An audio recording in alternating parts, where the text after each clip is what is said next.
Hey everybody, Nikki here with my first official log after my introductory. It's a little late, sorry about that.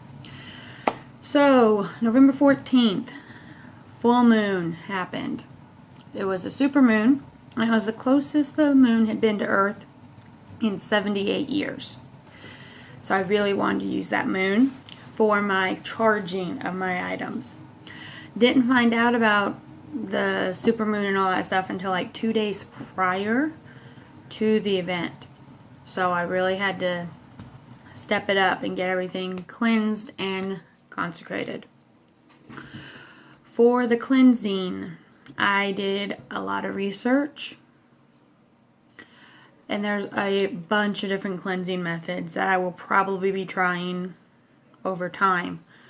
But this one, at this particular moment, I had a time crunch because I only had 2 days. The one like earth cleansing and salt cleansing are supposed. Most of the stuff I was reading was anywhere from 3 days to a full lunar cycle. Didn't have 3 days, so I couldn't do those. Besides that, my athame is stainless steel from end to end, so that would not have been good. It would have ended up damaging my athame. So what I ended up doing was just the simple run it through fire, run it through incense, run it through salt water.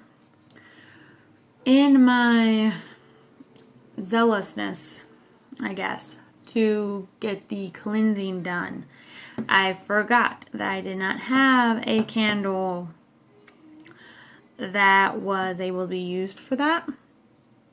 All the candles I had have been partially used for just home use. Didn't have any candles really designated for rituals. So that wasn't really something I thought about. So what I ended up doing was I ended up holding each item up to the sun because it was a really bright day outside. It was really sunny. And it was really windy. So a candle probably wouldn't have worked outside anyway. So I held each item up to the sun, cleansed it in the element of fire in the presence of the sun, and then held every item up into the air when the wind blew, because like I said, it was really windy, so it was constant wind going on. So I held each item up into the wind breeze, consecrated it in air, or cleansed it in air, and cleansed it in fire of the sun. Then I held each item out and I poured salt water from the ocean on it. Then I came to one of the items that I had. It was it's a wooden box. And I didn't want to get it wet with the salt water. I was afraid it would damage it. So what I ended up doing instead was I ended up taking the rock salt that I bought and rubbing it, taking a handful of it and rubbing it on the box, all over the box, inside, outside, lid, everything. And consecrating it in salt, which is made of water, evaporated by air and heat and turned into earth, is what I said. And so I consecrated it. And I just felt like I accomplished something when I did that. I don't know what. I don't know how to explain it outside of it just was an immense feeling of accomplishment. So I felt so good about what happened. I just felt like it worked so well. I went through and I re-cleansed all my other items in this way. And I don't know if it's the type of cleansing that I will be using frequently, or if I'll just use it for like a good deep initial cleanse, or if, I don't know yet. But I do know that for me that day, that technique worked so amazing. And I hadn't read anything about doing that on anything else. It was always, you have to let sit in the salt, was what I was reading. So for me, that felt like think that was probably something else, is it just felt like I aligned with my energies and I knew what I needed to do. My intuition took over. Just talking about it now, I'm feeling that way again. It's just great.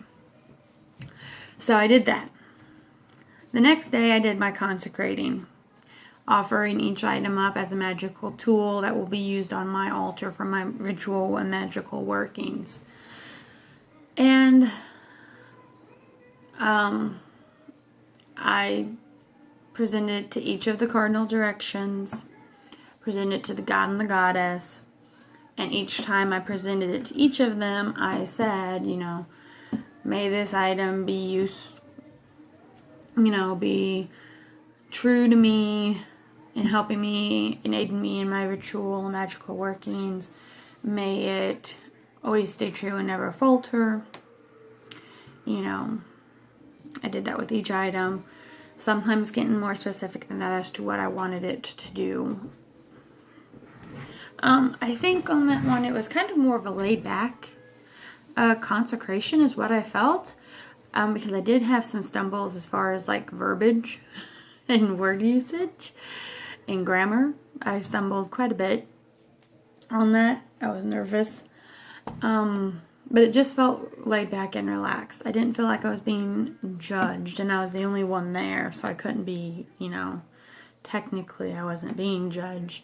But I did feel like the Watchtower Guardians and probably the god and the goddess were probably laughing at me a little bit and having a bit of a chuckle about it, but all in all they weren't being too critical about it, so that was pretty cool feeling. The next night was the night of the full moon, the night of the super moon. I took everything outside, laid it out on a table on my back porch. I put it out there as soon as the last rays of sun had disappeared. I put it out there, all out there, so it could get the first bit of the moonlight. And partway through the night, I got a little worried because I stepped outside the front and I felt like the moon had moved, and I was afraid the house was blocking it. So I went outside in the back, and I've discovered that the table where I had it placed was just perfect. The moon is actually going right over. The moon is like directly in line, and it's nothing but moonlight. From the time the moon rises to the time the moon sets, it's nothing but moonlight on that table. So for me, that was really awesome. I was really excited about that. So in the end, everything worked out pretty good. The cleansing, I think, was the most powerful feeling so far that I've had in that dealings. Actually, I take that back. I've had a more recent one. I'm not really sure what's going to play out with that one yet, how it's going to end.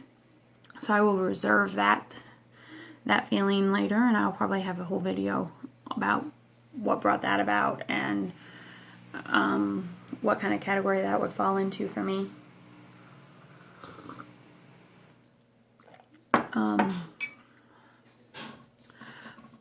But that was my first video that I was supposed to make back in November. But yeah. Oh, I don't know. So I didn't want to get that box wet with the salt water. I was afraid I was going to damage it. Yeah, I ended up damaging it anyway by doing the salt, but it wasn't because I covered it rubbed the salt on it. It was that my husband had sprayed the box with oil to preserve the box. And when I used the salt, it took off all that oil that had soaked in. It absorbed it back out. And then when I put it outside to charge, the moisture got to it and damaged the box anyway. So, oopsie. But that does bring up a point. I'm probably going to stay away from lunar charging. And I'm so sorry, my washer is like unsteady and it's knocking around. Because I didn't think about it. We are in a river basin area, and on top of that, there's actually a lake just behind my house down here. So there's a lot of moisture in the air at night, and I did not think of that at the time. So I will be staying away from probably lunar charging for probably most of my items. I'll probably do crystals that are hard enough to take on the water. I'll probably charge them outside because there's not really anything that can harm them. But other softer crystals and probably most of my other items probably not be charged out in the moon here anyway. So those I'm probably going to probably do solar charging, or maybe charge them under the moonlight inside, but they don't really get a full